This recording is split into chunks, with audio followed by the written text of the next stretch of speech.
radiopsy.com. Connaître pour bien-être.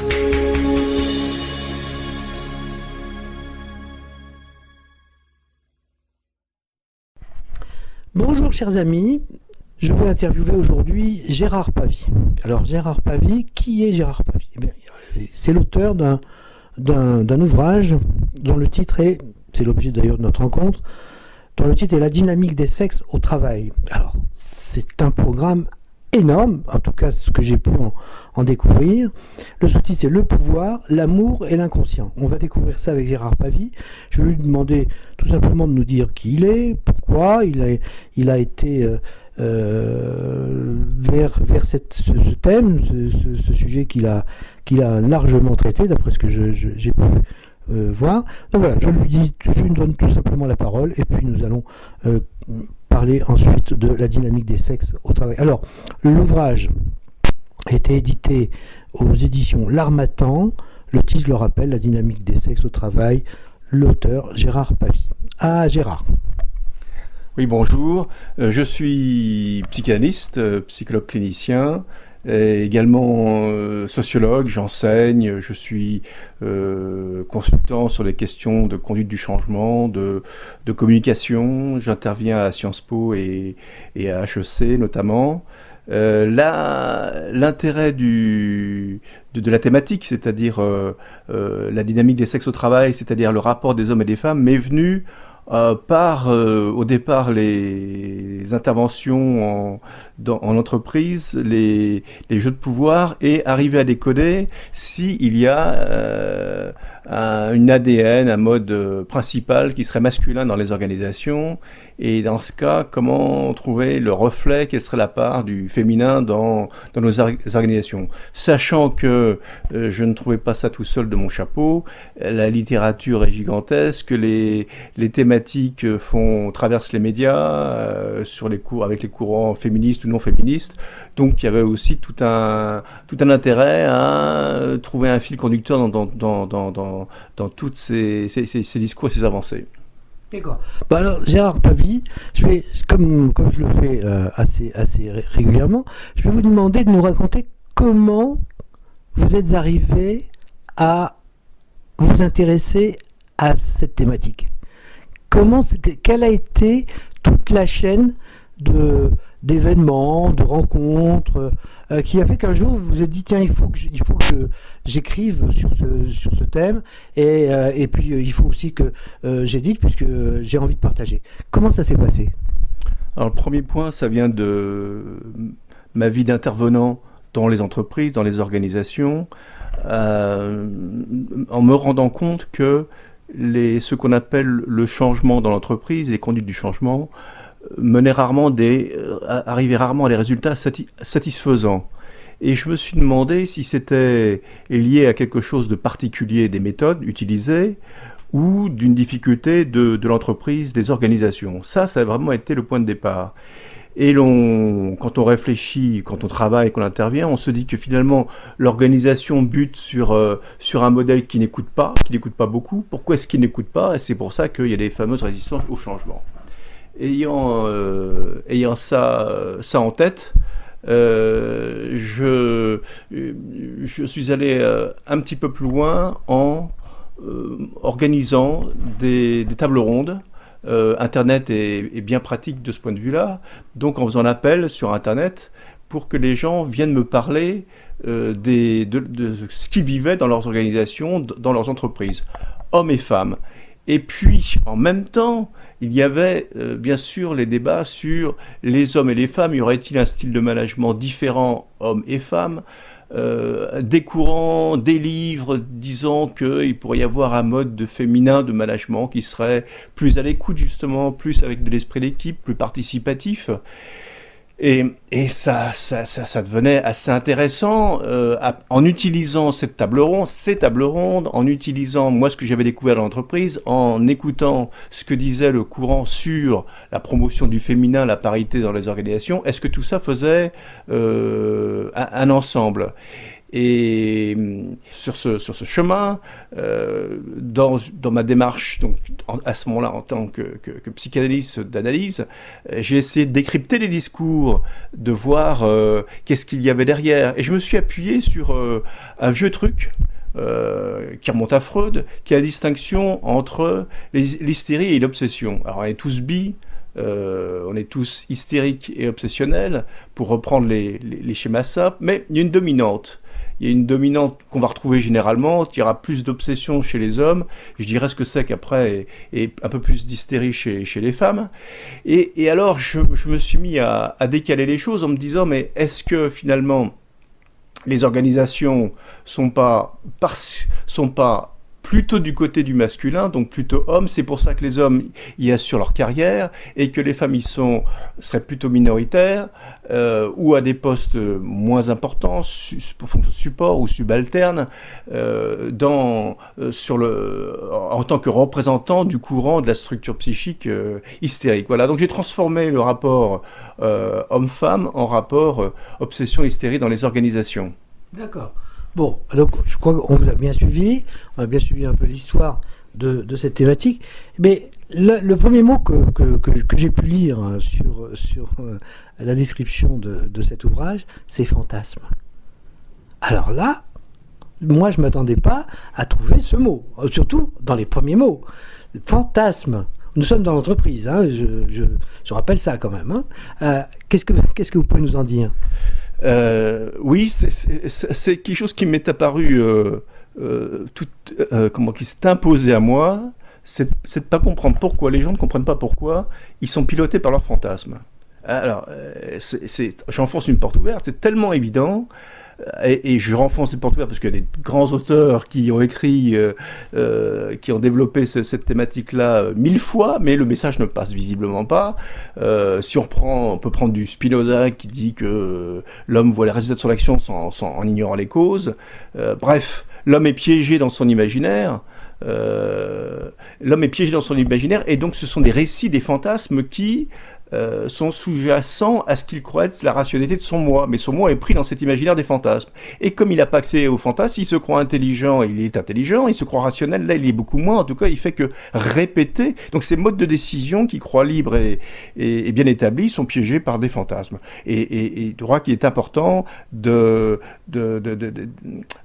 montrer, de révéler cette partie des fantasmes, sinon on ne comprend pas grand-chose. Ensuite, la vie est en miroir, on regarde la télévision où il y a Internet, et donc il y a une sorte de reflet entre les fantasmes, je pourrais dire intrapsychiques, et puis les fantasmes qui circulent dans la vie médiatique, dans la vie politique, dans la vie sur Internet. Oui. Alors justement, qu'est-ce que ça donne dans l'entreprise en termes concrets, en situation que vous avez pu relever ou voir se dérouler sous vos yeux? Qu'est-ce que ça donne dans l'entreprise? L'entreprise met les fantasmes de côté. L'entreprise est censée... l'entreprise est fondée sur un mythe qui se rapproche de la réalité, d'une logique rationnelle, organisée. Quand on dit organisée, c'est structuré, organisé. Et donc on met de côté tout ce qui est de l'affect, de l'émotionnel, du fantasme. C'est la plus grande erreur que peut faire un manager que de mêler de l'affect dans son jugement. Ce serait une erreur de jugement. Et il n'ira pas très très loin dans sa promotion, dans sa hiérarchie. Il faut mettre du quanti, des faits, du quanti, des faits, du quanti, des faits. C'est ça qui est l'essentiel d'une décision. Donc les fantasmes sont mis de côté. On pourrait faire le lien, si on fait un lien court, si on définit l'obsession comme étant un mode de pensée où on désolidarise les affects, les émotions, des mots, donc du symbolique, et qu'on les met au placard, eh bien, on arrive à un mode de raisonnement qui est strictement rationnel, alors qui croit en sa propre rationalité, et qui met de côté les fantasmes et les affects. Donc, dans l'entreprise, au départ, les fantasmes sont mis de côté. Sauf que Bien sûr, comme l'homme est bi, donc il a aussi ses fantasmes, et ils reviennent, alors retour de refoulé ou de tas de manières. Le fantasme va revenir, mais par la porte, bien sûr. Ce qu'on peut noter aussi, c'est que en revanche, l'entreprise, les organisations de manière générale, mais donc l'entreprise elle n'est pas opaque au fantasme. Par contre, si on est sur le mode de la publicité, là oui, vous avez des gens extrêmement pointus qui savent. Il n'y a pas de pensée maléfique derrière, mais qui savent bien utiliser les fantasmes des gens pour proposer leurs produits. D'accord. Bon, mais alors qu'en est-il, là, cette question, qu'en est-il de l'égalité alors, entre hommes et femmes dans l'entreprise? Parce qu'on sait que la femme est plus émotionnelle que l'homme, enfin en tout cas c'est une majorité. L'homme est beaucoup plus rationnel, il va se réfugier, entre guillemets, ou en tout cas développer des comportements qui vont être toujours basés sur des preuves, des faits. Qu'en est-il alors de la femme qui, elle, va plutôt fonctionner en principe, par rapport à des émotions? Oui, c'est une très, très bonne question.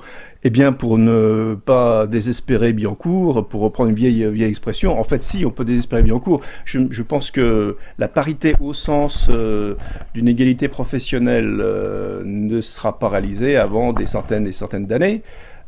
C'est pessimiste, presque, non? C'est la réalité. Pour ça, oui, mais en même temps, quand on entend des femmes plus ou moins féministes, parce que le discours féministe, c'est un peu dilué, mais penser à des victoires, enfin, présenter, mettre en avant des icônes qui ont réussi professionnellement, ce sont des victoires à la Pyrrhus, ou en tout cas, c'est l'arbre qui cache la forêt d'un désert, qui lui n'a pas changé. Effectivement, alors, sans jamais tomber sur la caricature, c'est extrêmement délicat, puisqu'on derrière, il y a des stéréotypes et des préjugés qui sont là à l'affût. Donc non, il faut bien sûr les mettre de côté, mais en même temps, si on les met il faut comme dire quelque chose, il faut aussi s'autoriser à dire des choses.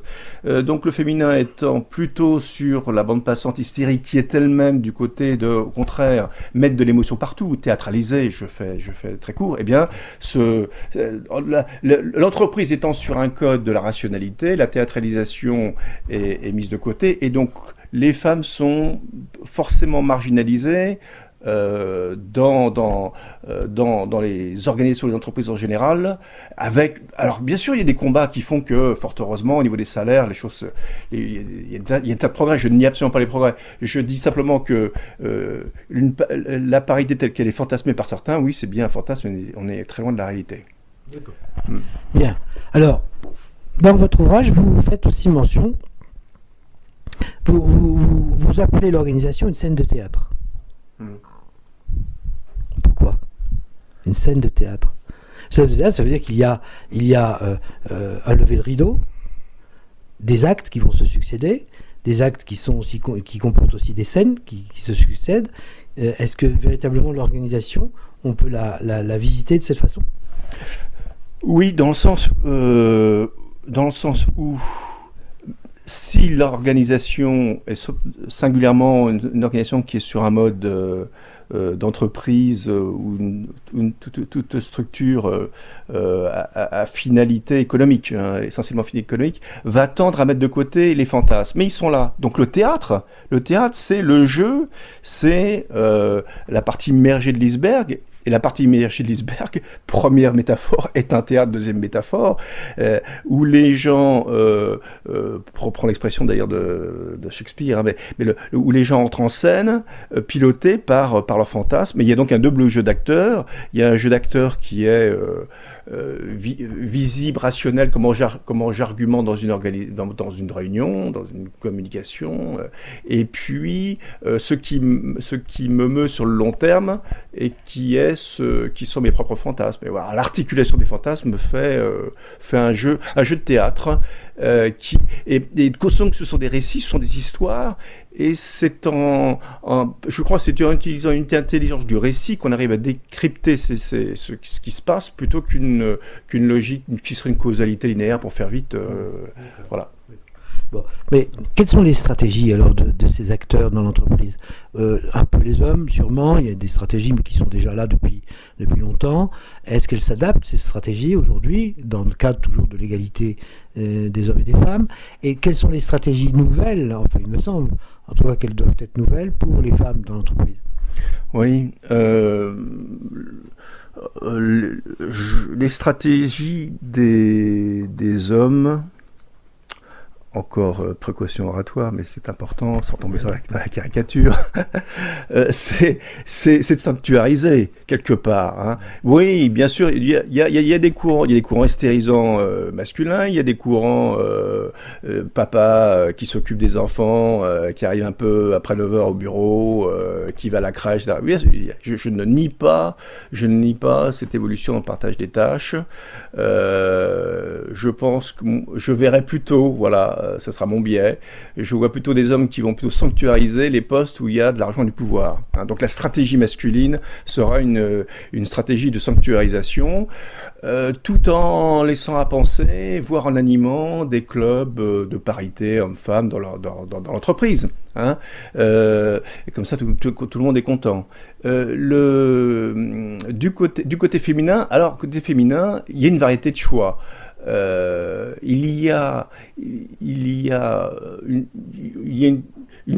pourrait dire qu'il y a la stratégie qui continue à être plutôt sur un mode classique féminin, de la fonction support, plutôt dans le relationnel, l'écoute, la fonction personnelle, voilà, c'est ce type d'activité en fonction de réparation de l'organisation, l'homme étant du côté de la production. Et puis, il y a des stratégies plus agressives, utilisant justement le talent hystérique féminin et théâtral, qui est de créer du risque dans l'organisation, de créer des ouvertures, là où l'homme plutôt gentiment obsessionnel, donc très légèrement borné, ne verra pas de voie, de ressourcement. Et donc, il est très, très, très, très intéressant de voir comment des femmes s'arrangent dans les organisations pour finalement être les conseillères et les conseillères d'hommes apparemment puissants, et arrivent à les guider et à leur faire des choses qu'ils n'auraient pas osé faire. Moi, je m'ai toujours été frappé de ce type de rapport. Et puis enfin, il y a la femme qui s'obsessionnalise, donc la femme qui, militaire ou industrielle, va prendre des postes de DG, capé, va s'habiller sur le code du masculin, va essayer de parler comme le masculin, et aura souvent une vie personnelle désertique. Mais ça fait partie des modes, notamment quand on rentre dans les comités de direction. D'accord. Est-ce qu'il y a d'autres stratégies? Là, vous venez d'évoquer deux importantes, ouais. Une pour les hommes et une pour les femmes, mais je pense que si on peut peut-être s'attarder un petit peu plus sur les stratégies mises en place, ou en tout cas créées par... D'ailleurs, on va parler de la créativité, que ça déclenche, que ça emmène, que ça emporte aussi. Est-ce qu'il y a d'autres stratégies qui sont imaginées par les femmes? En fait, quand je parle de ça, je parle de trouver une nouvelle place, une place qui s'inscrit dans cette parité homme-femme. Hein. Je m'inscris bien là-dedans. Il y a l'idée d'avancer par la loi sur l'égalité d'accès au poste, l'égalité des salaires. Hein, faire monter le niveau de l'eau comme ça pour tout le monde de façon juste et responsable. Ce qui se joue, hein, ce qui se joue bien. Voilà, ça marche. Je serais plus sceptique sur des modes féministes qui sont plutôt sur le répertoire féministe, oui, mais qui aboutissent finalement à nier la femme. Alors, qu'est-ce qu'une femme et l'identité? Ça sera encore un autre vaste chapitre. Mais enfin, on entend bien quand même quelque part dans un mode de discours féministe, que ce qui est du côté du féminin au sens érotique, c'est pas bien, c'est dévalorisé. Donc finalement, on a des hiérarchies féminines où le sommet de la hiérarchie va être des femmes intellectuelles, scientifiques, du sérieux, du lourd, très structurées, très rationnelles, et qui vont condescendre, enfin regarder de façon un peu condescendante des femmes qui seraient, parce qu'elles seront plus légères ou plus sensuelles, plus sur le mode de la séduction, plus sur des répertoires érotiques. Et c'est très très surprenant. Donc maintenant, vous avez fait dans votre ouvrage, vous avez évoqué l'image du couple. Est-ce que vous pouvez nous en dire un petit peu plus ? Oui. Le parallèle que vous avez pu faire. Est-ce que c'est un parallèle d'abord ? Je ne suis pas sûr. En tout cas, vous évoquez une passerelle. Oui, ça m'est paru important et même dans le point de départ de la réflexion, puisque la vie dans les organisations, la vie dans l'entreprise, c'est une chose, et puis il y a la vie privée. Dans la vie des entreprises, on a des hommes et des femmes, dont j'ai parlé, mais il y a aussi des hommes et des femmes dans la vie privée. Et est-ce que, quand il y a un décalage qui se fait dans la vie des organisations, ça rebondit, enfin, il y a un effet, un retour sur ce qui se passe dans la vie privée du couple, et puis ce qui se passe dans la vie privée du couple, de nouveau sur l'entreprise. Eh bien oui, il est certain que si une femme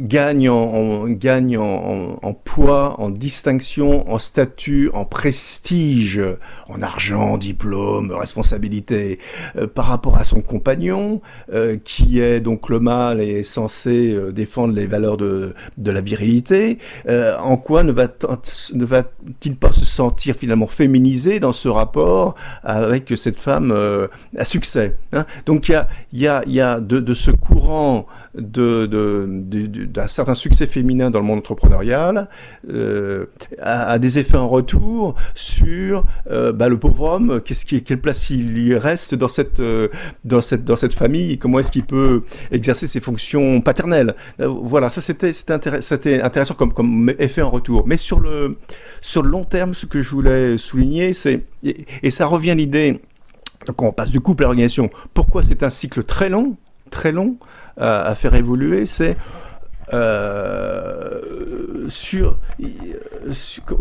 faut raconter ça comme petite histoire. Mettons qu'il y a un couple, voilà, il y a très très longtemps, puis un couple actuel. Il y a le papa et la maman. Bon, le père, il est bûcheron, il va travailler, et la maman reste à la maison. Et puis, il y a une famille, il y a le fils aîné. Et donc, il y a un lien, un investissement qui va se faire de la maman sur son fils aîné, sur un mode de compensation de l'absence du père. Et donc le fils aîné va se voir transférer sur lui des investissements affectifs, en plus que la maman, pour la fille comme pour le garçon, l'éveille à une certaine sensualité, par les soins les soins précoces, voilà. Et donc ce garçon, là aussi à chaque fois je prends la précaution oratoire, je suis pour la caricature, j'essaie de faire passer un message, mais donc ce garçon, il va être sous l'emprise bien sûr affectueuse, maternelle, et il n'aura de cesse à un moment que de se tirer, que de partir. On a ça dans des tas de romans. On peut prendre d'ailleurs Romain Gary, la promesse de l'aube. Donc il n'aura de cesse à ce moment-là de partir et de rejoindre quoi ? La cohorte des hommes, l'armée, l'église, pour prendre les premières organisations. Ils se sont retrouvés avec des hommes et de se sauver de l'emprise maternelle et donc de la crainte de la castration en s'alignant comme un bon petit soldat dans des grandes organisations. Et donc quand il voit maintenant le monsieur devenu adulte, des femmes arriver et demander le pouvoir sur un mode girardien du désir mimétique, vous avez le pouvoir, nous on le veut aussi, mais ils sont paniqués, il faut se mettre à leur place, il faut se mettre à la place des hommes, ils sont absolument paniqués, hein, donc ils ferment, ils bunkerisent et ils referment, hein, donc pour ça il y a des stratégies et je ne sais plus qui disait de façon, je trouvais l'image, finalement, la femme, elle a plusieurs rôles, elle est la mère, l'épouse, enfin elle est la mère, ensuite elle devient, la fille va devenir mère et Avant l'épouse. Et avant l'épouse, et éventuellement l'amante. Donc, elle a plusieurs rôles. Et génitrice aussi. Et les génitrices, voilà. Et donc, la mère, finalement, fait un coup en douce, un coup fourré à la génération suivante, qui est la fille, puisque la mère va faire en sorte que l'homme, son fils, va partir vers les organisations, et la fille va se plaindre après de ne pas avoir un homme à la maison, et donc le cycle va continuer. Il me vient juste une image, cette image ancestrale, qui est celle de l'homme qui part à la chasse le matin, et donc qui est responsable de la survie quotidienne de sa famille, et la femme qui est gardienne du foyer, c'est-à-dire du feu, avec lequel on veut faire cuire le gibier. Qu'en est-il aujourd'hui de cette image ? Je pense que alors là, il y a des cristallisations sociologiques qui se sont faites et qui ont, par l'éducation, par le poids d'un certain nombre d'idéologies, ont cantonné le féminin sur la fonction maternelle, la fonction de maintenance de la maison, des fonctions de soins. L'homme étant du côté de la conquête, du travail, d'amener l'argent à la maison, un bipède avec qui porte un carnet de chèques. Ça c'est l'image d'Épidin qui est tout à fait vraie par moment, mais qui est quand même écornée par les diplômes. Les femmes accèdent évidemment au même diplôme que les hommes. On pourra regarder aussi pourquoi il y a moins de femmes dans les filières de prestige, alors qu'elles sont très bonnes jusqu'au bac, mais c'est à noter. Toujours est-il qu'il y a une égalité d'accès une égalité par les diplômes, une égalité d'accès par les diplômes à des potentiels professionnels, et donc de ce point de vue-là, l'homme qui part à la chasse, chasser le zébu, et la femme qui s'occupe du feu, c'est modifié par le fait que maintenant cette incertitude de l'accès au diplôme a été ouverte également aux catégories professionnelles. Donc là, il y a des changements, il y a des discours qu'on peut plus tenir, il y a des discours qui sont faux, il y a des changements énormes, et le sujet féminin est un sujet autonome et actif, diplôme en main, il mange la vie, il trace sa route à sa manière. Il n'y a absolument aucun déterminisme qui va l'arrêter. Les points limites que l'on pourra retrouver, c'est oui, mais c'est que quand même une femme qui se professionnalise, alors elle va se demander par identité, est-ce que je suis féminine ? Et éventuellement, il y a des femmes qui peuvent se poser cette question-là. Et donc, comment savoir qu'on est féminine, c'est alors qu'on est bardé de diplômes, qu'on a des postes à responsabilité. Et si on ne sait pas quelle est son identité, on est drôlement embêté. Alors là, on va chez voir le psy tout de suite. Eh bien, une des méthodes classiques, et ma foi, elle marche assez bien, c'est d'avoir un compagnon viril. Si mon homme est très viril, je suis féminisé. Donc ça pousse l'homme aussi à être... si l'homme est très viril, ça garantit la femme dans sa féminité, et ça crée un équilibre. Mais ce qui fait que je pense que les femmes, même les féministes qui dénoncent les valeurs machistes, etc., sont à la recherche, consciemment, inconsciemment et autrement encore, d'un homme explorateur. Un homme explorateur, et qui finalement m'a découvert moi, femme, et révèle ma féminité. C'est quand même merveilleux. Je crois qu'effectivement, on arrive effectivement à constater ça, effectivement.